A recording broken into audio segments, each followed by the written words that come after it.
passe, passera, le dernier ne passera pas. Quel est ce tour de passe-passe?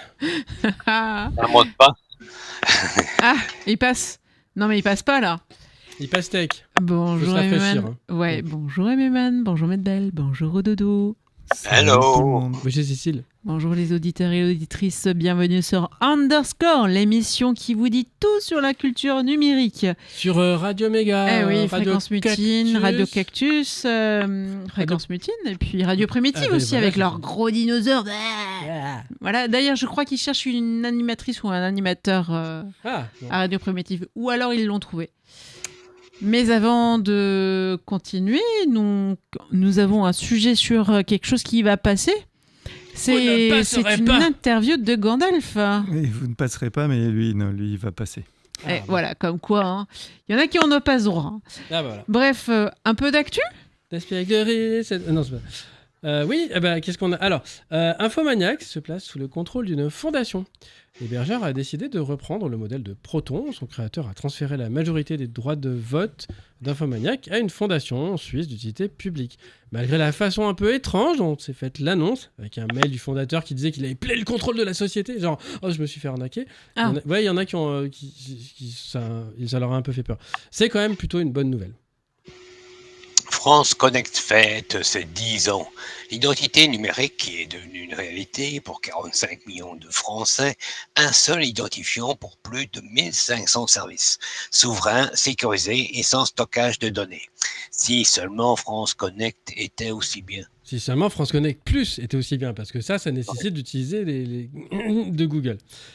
Le fisc français a banni Microsoft.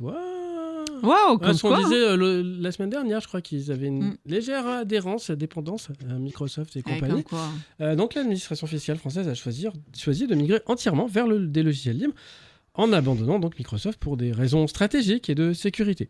Cette transition, initiée depuis 20 ans, c'est bizarre, on n'en avait pas entendu parler, permet un meilleur contrôle des données sensibles, une réduction des coûts et une indépendance face aux géants du numérique. Passage des open bar. Bah oui, mais je pense aussi à l'armée française, je crois aussi, qui était... Ou la gendarmerie. Oui, parce que l'armée, c'est plutôt open bar. La gendarmerie, on en Ouais, la on en a parlé il y a gendarmerie, pas longtemps. ils avaient aussi passé dans le livre. Ouais, ça fait... Ouais. Nouveau rapport de l'ARCEPS, IA génératif. Quel défi pour l'environnement. Avec une étude relativement inédite menée par le PRN, comment rendre le développement de l'IA compatible avec les limites planétaires. Quelques pistes sont creusées du point de vue du régulateur. Eh bien, c'est tout pour l'actu. Eh ben, On a écouté le chiptune et on se retrouve pour le sujet du jour avec Roudoudou qui nous a interviewé Gandalf. À tout de suite.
si ça vous a chatouillé les oreilles de manière très agréable, il s'agissait de Jogger Lil Jedal, un musicien qui compose sur Amiga, et c'était une musique à illustrer une Wild qui a été classée première, qui s'appelle Little Full HD Démo de Complexe. Ok, c'est pas mal. Ah oui, c'était sympa. Allez, nous passons au sujet du jour avec l'interview de Gandalf par Roudoudou. Coucou. Alors, c'est pas une interview qui a été enregistrée, c'est une interview texte. Alors, comme je vous l'avais raconté dans mes chroniques, mon passage sur PC est indissociable des démos. Plus de la démoscène dans son ensemble, mais des démos. Je faisais tout ce que je pouvais pour en récupérer, et avant d'avoir accès à l'internet de la faculté, donc là, je vous parle de ça, c'était 1995, voire 14, c'était chaud. J'étais encore au collège. Ouais, On était jeunes, hein. j'avais un tout petit modem et j'appelais des BBS, c'est-à-dire en fait des particuliers avec des ordinateurs, des modems Built-in board system.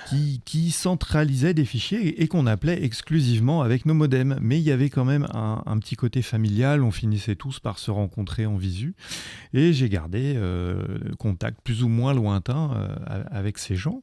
Et l'un d'eux, Gandalf, a justement popé récemment sur le Discord d'Emocène, donc j'ai sauté sur l'occasion. Vas-y, Gandalf. Après toutes ces chroniques, de lui poser plein de questions. En plus, il est vachement timide. Donc, tu vois, il a dit OK, mais seulement en texte. Voilà. Donc, Cécile retranscrira mes questions et je ferai les réponses. C'est ça. Alors, on commence par Hello Gandalf. On s'est connus via BBS Ace, qui était principalement un diffuseur de démos. Mais les BBS, ce n'était pas que ça. Il y avait aussi un système de messagerie partagé entre BBS Fidonet. Si je dis pas de bêtises, tu peux nous rappeler en quoi ça consistait ? Et mais également, comment es-tu arrivé à créer Ace BBS ? Techniquement, c'était comment ? Modem, ligne, disque dur, argent. Les logiciels, t'avais une pièce dédiée ? Ils disaient quoi, tes parents ? Ouais, parce que j'avais un peu groupé toutes les questions. C'était donc ces réponses en pâté. Alors, quand on l'a créé en 1992, il n'y avait pas de BBS orienté démo sur PC en France. Il y avait des boards Amiga ST, mais les rares prod PC en étaient quasi bannis. Il y avait une petite guéguerre Atari Amiga PC. On devait aller sur des BBS généralistes qui, en plus de ne pas les avoir toutes, les recevaient au compte-gouttes, bien en retard. Car les BBS s'appuyaient beaucoup sur leurs utilisateurs pour uploader des nouveautés. J'ai donc motivé des amis, également férus de démos, de faire un BBS adossé à une association loi 1901. On l'a appelé ACE, pour être en tête de la liste des BBS français. Ah ouais, comme Apple, Atari, Amstrad. Voilà, tout le monde s'est dit « Ah, comme AAA, Ouais. n'est-ce pas ? Ouais. N'est-ce pas ?» Un peu honteux, mais bon. On a commencé avec une ligne et il a rapidement grossi avec la démoscène PC qui a pris son envol en août 93, Second Reality, pour devenir dominante avec un hardware toujours plus performant, VGA, GUS, 3DFX, et attirer les talents venant des scènes Amiga ST. D'autres BBS démos se sont lancés, mais on a eu le privilège de rester number one. Sur la fin, on avait 10 lignes, c'était fou. Puis Internet s'est démocratisé, ce fut la fin d'une époque. Certains ont un peu survécu en proposant un accès via Telnet, mais c'est anecdotique. Les lignes qu'on appelle maintenant fixes sont analogiques, formant le réseau téléphonique commuté RTC. Les modems permettaient de transmettre des données numériques sur ce réseau analogique. Des baisses de prix conséquentes ont permis leur démocratisation et des personnes de plus en plus nombreuses ont pu alors se connecter d'abord au BBS, puis au provider Internet. Les modems ont beaucoup évolué en quelques années, en quintuplant leur débit, mais cela n'a jamais été dément. J'ai commencé avec un modem 14.4 pour terminer avec des modems 56K. Même si les programmes étaient beaucoup plus petits que de nos jours, c'était quand même très lent et surtout cher, car à l'époque, on payait les communications avec un coût à la minute. Car les BBS proposaient, alors ça c'est rapport aux messageries, les BBS aussi proposaient effectivement des forums, certains locaux, d'autres partagés dans des réseaux de type Fidonet. Donc on mettra le lien sur la page Fidonet. Je vais consulter Voilà. ma boîte aux lettres. Ah ouais. Et la nuit, les BBS appelaient le BBS qui était leur nœud supérieur et uploadaient alors leurs messages en récupérant ceux des autres. On pouvait donc discuter avec des gens très éloignés, même si cela pouvait prendre plusieurs jours. Incroyable. Et donc, comme on payait à la minute connectée, pour éviter de se retrouver avec une facture monstrueuse, tous les messages étaient récupérés dans une première connexion au BBS. Ensuite, on les lisait et on répondait offline. Enfin, on se reconnectait au BBS pour envoyer les réponses. C'est vraiment une autre époque. Voilà. Donc, les BBS utilisaient tous un soft dédié permettant de gérer les fonctionnalités de base, login, présentation des pages, téléchargement. PCboard était sans doute en France le plus utilisé. Il permettait notamment de créer ses propres scripts pour améliorer, customiser son BBS. Cela a nourri 2 scènes en propre, périphérique de la démoscène, à savoir la scène PPE qui était ses scripts et la scène ASCII ANSI, née probablement avec les fichiers info des pirates, mais qui a trouvé avec les BBS un terrain de jeu propice en créant de magnifiques écrans. Donc on vous laissera consulter la page aussi sur l'ANSI Art. Les utilisateurs avaient un soft client dédié comme Terminate, souvent sans doute le plus utilisé. Et tu peux balancer, il y a prescription. Est-ce qu'il existait une dark side au BBS, une partie cachée ? Alors, au tout début, pour financer les lignes qui coûtaient grave cher, j'avais mis en place une partie réservée à ceux qui payaient leur adhésion à l'assaut et qui contenait des images plus 18. Ça a plutôt bien marché. Mais bon, ça me faisait super chier d'entretenir le stock et je n'aimais pas l'idée d'attirer un certain profil de personnes qui ne correspondait pas du tout à l'orientation affichée du BBS. Cette section a vite été supprimée. J'ai perdu des sous, mais pas grave, on a trouvé plus tard une source de financement bien plus en rapport avec notre passion en créant les CD Ace qui chaque année contenaient la compilation de toutes les releases de l'année précédente et illustrées par des graphistes de la démoscène comme Made. C'était un vrai plaisir à concevoir et en plus permettait de payer les factures astronomiques de connexion aux BBS étrangers pour aller chercher toutes les productions d'une partie Day Zero. Donc la plus grosse a dû être de 10 000 francs de l'époque pour un mois, la plus grosse facture. Donc à part les crack trainers qui étaient publics et légalement, disons, dans une zone grise, j'ai toujours maintenu une totale légalité sur Ace pour éviter tout problème. Désolé de te décevoir. Il y avait des rencontres IRL, in real life, parfois. Comment ça se passait ? Super bien, c'est toujours mieux de rencontrer les gens et de mettre des visages sur les nicks avec lesquels on parle quotidiennement. On faisait généralement une bouffe sur Châtelet le vendredi ou le samedi soir, suivi de sessions dans les salles d'arcade du coin. Les parties sur Daytona USA 8 sièges resteront gravées à jamais dans ma mémoire, totalement épiques. On fut tellement nombreux, plus de 50, que j'ai fini par réserver l'étage d'un Pizza Hut et étonnamment, cela se passait très très bien, même lorsque la note arrivait. Humainement, ce fut une période incroyable entre les rencontres BBS et les démo-parties. J'ai rencontré un nombre incalculable de personnes super intéressantes et je m'y suis fait des amis que je conserve encore maintenant. Et sinon, quel a été ton premier ordinateur et qu'est-ce qui t'a plu dessus ? Le premier que j'ai utilisé, c'est un Tandy TRS-80 en 1979 qui était au club informatique de ma ville. Personne de ma connaissance n'avait un ordinateur chez lui, beaucoup trop cher et confidentiel à l'époque. Le premier que j'ai possédé fut un Apple IIe en 95, en vrai celui de mon père. C'était une super bécane. À l'époque, Apple faisait des machines ouvertes. Ce que j'aimais le plus, c'était programmer, donc à l'époque surtout en basique, et assembleur. Quand et comment découvres-tu les démos ? Alors, en voyant tourner en boucle à la Fnac la Demon Forever de Doc sur les écrans des Amiga 500 et couplée à de grosses baffles aux basses bien lourdes, c'était incroyable. J'ai reçu une grosse claque qui m'a laissé totalement KO. J'ai alors pris des jobs pendant les vacances suivantes et je me suis acheté un A500 assez général, chez Général, pardon, je raconte n'importe quoi. Général qui est l'ancien Surcouf, pour ceux qui ont connu à Nation, donc un très très gros magasin. Puis j'ai collectionné ce que j'arrivais à choper, pas toujours facile à l'époque où il fallait swapper des disquettes par courrier. Vous savez, avec des enveloppes et une adresse écrite dessus. Ah, les enveloppes auto-adressées. Mais oui.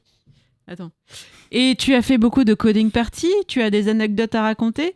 Ça faisait quoi d'aller se perdre en Norvège-Suède si tu y es allé ? Alors j'en ai fait beaucoup, oui, pendant la période de ACE. En Finlande, l'Assembly, au Danemark, The Party. Surtout les parties scandinaves, c'était le top au niveau international.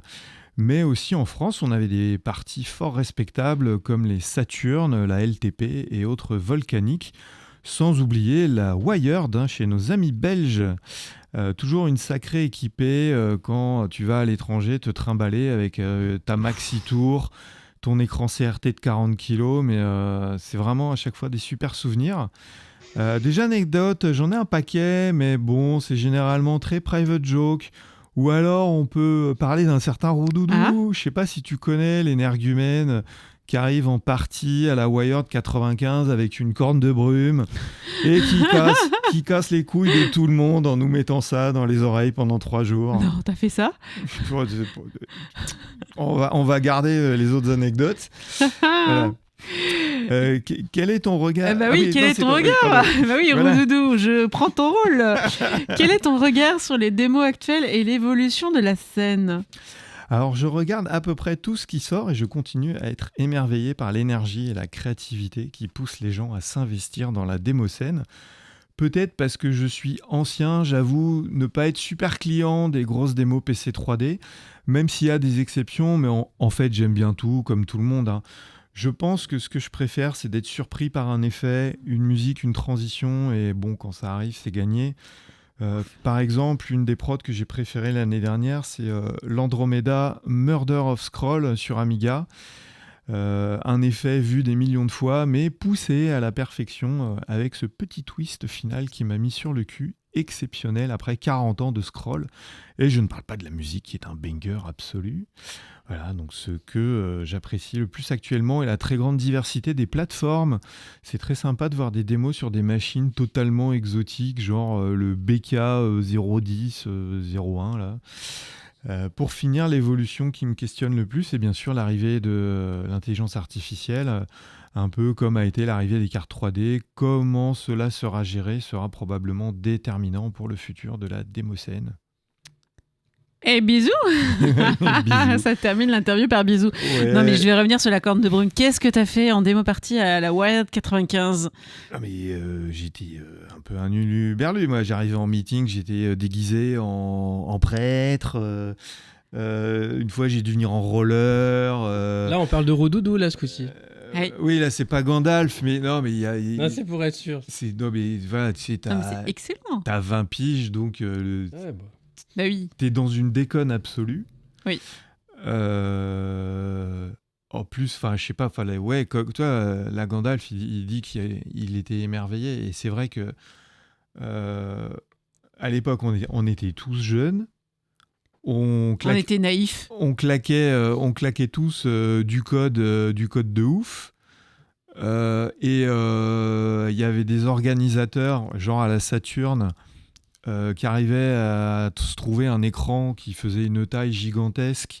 Il y avait mon binôme de l'IUT qui était co-orga de la Saturn. C'est comme ça que j'ai pu faire ma première démo partie PC. Ah oui. Et donc lui, en plus, il me disait, plus d'un mois avant qu'on aille à la Saturn, il me disait « Oh putain, on a loué le plus gros barco, ça va dépoter. » C'est vrai qu'à l'époque, le Barco... D'ailleurs, c'était la Volcanique qui a eu cette anecdote. Ouais. Le projecteur, c'était un projecteur qui coûtait 600 000 balles, le projecteur. Ouais. 600 000 francs, alors c'est des francs, mais c'est 100 000 euros, quoi. Ouais. Projecteur à 100 000 euros à l'époque. Pour des gamins de 18-20 ans. Voilà. Ouais. Et donc... je sais plus combien coûtait la location, parce que du coup, c'était pas acheté, c'était loué. Ouais, mais bon, donc, ça devait être proportionnel. C'était le plus gros modèle qui existait, et voilà, et ça se retrouvait entre les mains on était encore des gamins, oui, on avait 20 ans, on avait le permis, mais on était des gosses. Et donc, on arrive, on a du matos de ouf, on se faisait prêter des bécanes qui étaient gavées. Il y avait un Pentium 133 qui venait à peine de sortir. Ok, on met un P133, on met 32 mecs de RAM, ce qui était énorme. Et on regarde tous les démos comme ça sur le grand écran. Ouais, vous bavez, quoi. Et toi qui présentes ta petite démo... Qui tourne à peine sur ta machine à toi. Tu la vois... Si, moi je codais optimisé, monsieur. Ah. Attention. Hein. On lui fait pas. Hein. Mais tu vois ta démo qui est en VGA 320-200 et qui se retrouve projetée sur un écran qui fait 15 mètres de large. Ouais. Ah, c'est le kiff total, ouais. C'est le kiff. Génial. C'est le kiff. Et je me rappelle... À l'époque, je tenais encore les nuits blanches. J'avais fait 2 nuits blanches. Ouais, donc on va faire la sieste quand même. Et donc, après, tu veux de l'anecdote, je rentre le dimanche. Alors là, j'avais demandé à mes parents de venir me chercher. J'avais dit non, je pourrais pas conduire au retour. Après 2 nuits blanches, ça va pas être possible. Et donc, ils me ramènent le dimanche midi à la maison. Il y avait la famille qui était là, qui venait de Lyon, tu vois. Oh purée. Donc ils avaient fait 500 bornes et j'arrive à table, je marque une pause et je me lève et je suis désolé, je vais aller me coucher. Je suis arrivé dans la chambre, j'ai fait bam, je suis tombé sur le lit et voilà. Bon, après je les ai vus le soir, mais voilà. Ouais, non, c'est sûr que c'était une autre époque. Voilà, anecdote de retour de démo party, rincé mais heureux, quoi. Ouais. Comme quoi, il nous en fallait peu pour être heureux. Et puis, pour être heureux. Alors tiens, on peut continuer sur les anecdotes si on a du temps. Hein. Et donc cette coding party, pour déconner, on avait présenté 2 musiques qui, je ne sais pas où elles ont terminé au classement. Il faudrait que je regarde sur Pouette en même temps que je te raconte ça. C'est de référence. Allez, Père Castor, raconte-nous une histoire. Voilà. Et donc, on avait fait 2 musiques bruitées à la bouche. Ah oui. Et oui. Ah oui, comment on fait ici ? Donc j'avais fait une tyrolienne et puis on avait fait une espèce de reprise de tu vois, on faisait de la guitare à la bouche et c'était très conceptuel. Avant la air guitare. Donc on n'avait pas fini très très loin. Je n'ai pas les scores. Non. Comment se fait-ce ? Ah si, attends, j'ai le fichier. Ah. Attends, je vais pouvoir te dire. Alors. Si. Il y a des traces sur Internet. Si je suis. Tout n'a pas été effacé avec du papier. Si je suis dedans. Bref, non, c'est le classement, ça va être les musiques, d'autres musiques. Et on rentre à l'IUT où on a accès à Internet. Donc on est en 80. Là c'était 16, la partie 96. Mais c'est en février 96, donc on est encore tôt, il n'y a pas beaucoup de gens qui ont Internet chez eux. Et je me connecte sur un FTP qui était en Suède, donc là je ne me rappelle plus de l'adresse, mais qui était un des premiers FTP qui centralisait toutes les démos. Et en fait, tu arrives sur les FTP, tu fais ce que tu veux, puisque en fait, c'était encore ça marchait encore sur la confiance. Ouais. Donc, dans le répertoire démo, j'upload ma démo, et puis je vois qu'il n'y a pas de répertoire musique. Je fais MK dire musique. Bah oui, logique. Je vais dans musique et je fous mes deux musiques. Et qu'est-ce qui se passe ? C'est qu'on avait des revues, genre PC Team, je crois que c'est PC Team.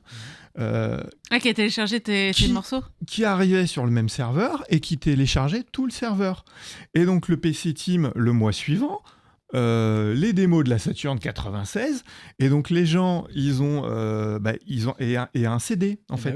Oui. Tes œuvres étaient pressées sur le CD. Parce que tout le monde n'avait pas encore Internet. Voilà, donc t'as un CD sur le magazine, donc il y avait toutes les démos de la partie et il y avait seulement 2 musiques. Nos 2 musiques bruitées à la bouche et en fait du coup elles ont été hyper diffusées et hyper connues. Et c'était marrant parce qu'après j'ai fait d'autres coding parties et donc il y avait des gens c'était trop marrant ta musique et tout parce que c'était n'importe quoi. Génial. C'était les premiers. Génial. Bien joué. Voilà le genre d'anecdote. Mais ouais. Rendez-vous bientôt pour de nouvelles. Je pourrais vous faire une chronique d'anecdotes si vous voulez. Avec plaisir. On écoutera ça sur une prochaine émission. Avec plaisir. Eh bien, parlons de musique Atari, puisque nous allons écouter encore une petite musique. Et on se retrouve après pour l'agenda.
encore du Jogger, Lead Jedal. Une musique qui s'appelle Retropulse, une musique qui est carrément téléchargeable, une catégorie streaming compétition qui a terminé 5e à la révision. Eh oui, comme quoi. C'est bien mignon. Ouais, non, mais en même temps, à la révision, il y a tellement de musique que là, c'est compliqué de pouvoir percer. Ouais. Passons à l'agenda. Causerie le pouvoir des cartes.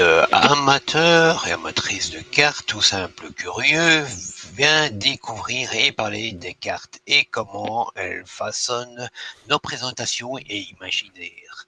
Nous discuterons des pouvoirs des cartes, de souveraineté, de réappropriation, de données géographiques et de comment utiliser ou participer à l'outil citoyen OpenStreetMap, le Wikipédia de la carte. C'est le 16 juin de 18h30 à 20h, à la cause toujours, oui, rue Gaston-Ré, 26 000 Valence. Soirée libre bidouille de 17h à 18h. Présentation et discussion autour de Résine. Résine est un FAI local. Isère, Drôme, Ardèche, à prix juste, contrôlé par ses membres, neutre et émancipateur. À partir de 18h, ce rendez-vous mensuel propose d'accompagner les utilisateuristes de logiciels libres dans la résolution de leurs problèmes informatiques. Tous les 2e et 3e mercredis du mois, suivant les disponibilités du lieu à partir. À partir de... Oui, il y avait la date, j'ai enlevé la date et j'ai oublié d'enlever les deux mots. Oui, j'étais en train de lire. C'est moi, il y en a fatigue. Mercredi 17 juin 2026, de 17h à 23h, c'est à l'espace Autrement, rue Désiré Bancel, à La Mastre. Les Forts Géants.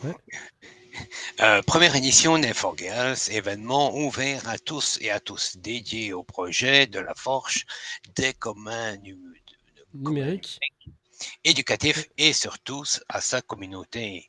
Alors chaque jour, 4 temps forts de 17h30 à 18h. Découvrir l'écosystème de la Forge de 18h à 19h. Démo party, non pas une vraie je pense. Et de 19h à 20h, fabrique party. Et enfin de 20h à 21h, l'after Forge. C'est du 24 au 26 juin 2026, bien évidemment, en visio. Du lien et des liens, qu'est-ce que tu nous as trouvé pour nous occuper ? Eh bien, bientôt, la facturation électronique sera obligatoire pour les entreprises. Et il leur faudra choisir un prestataire PDP, donc une plateforme de dématérialisation partenaire. Ça marche aussi pour les auto-entrepreneurs ? Je crois que oui, malheureusement. Il faut que je vérifie. Alors que l'État s'était engagé... s'est désengagé de sa promesse d'en offrir un gratuit. Ils ont dit oui, on va faire un marché, il y en aura plein et tout, mais on en fera un public et tout. Puis au final, c'est bon, il y en a assez, on va pas le faire. Vous pouvez donc enfin adhérer officiellement à l'association PDP Libre en tant qu'éditeur, donc de CRM, de RP, contributeur ou utilisateur en recherche de solutions compatibles PDP Libre. Et si vous avez raté les webinaires PDP Libre, vous pouvez les revoir, ils sont accessibles sur le site de PLOS RA. Reflet publie un moteur de recherche des liens qu'entretiennent l'extrême droite, ça s'appelle LinkED. Sinon, Laurent Chemla diffuse en live ses mini-poules et ses chats aussi, avec plusieurs flux vidéo. Prévoyez le popcorn parce que c'est marrant. La CNIL, enfin, édite un manga, avec l'agence Privacy, inspiré des codes du manga. La CNIL aborde sans détour les risques numériques qui concernent les jeunes. Piratage, cyberharcèlement, usurpation d'identité, tout ça. Un format immersif et pédagogique pour susciter la discussion autour de la vie privée en ligne. Et tous les liens, on les retrouve sur notre blog _radio.fm. Eh oui. Passons à l'astrologique, frottons cette boule. Old school, il n'y a pas Péritel en la demeure. Technophile, envers et contre tous. Nerd, vous pouvez faire un appel à un ami, le fameux ami, la mise à jour. Codeur, ça va les vacances ? L'IA fait le job ? Typographe. Moi, je connais pas. Si, c'est trouve-moi une typo, deux typos, trois typos, doudou. Trouve-moi une typo, deux typos, trois typos, c'est tout. Télétravailleur. Pensez à télécharger une clim. Eh oui, c'est tellement simple. C'est évident. Non, sinon on peut se réfugier aussi au Fabrico pour avoir plus de frais, non ? Oui, au sous-sol, on est bien. Ouais, tu m'étonnes. Eh bien, on arrive au bout de cette émission, déjà les auditeurs et auditrices. Mais oui. On va pouvoir aller faire la sieste alors. Ah là là, ça y est, on va se reposer. Just. Et puis on se retrouvera la semaine prochaine à la même heure. Oui. Eh bien, merci pour tout. À la semaine prochaine. Bye bye. Ciao. Ciao, ciao. Bye bye. Bonjour Viviane, bonjour Lulu, bonjour Nathalie, bonjour Flo.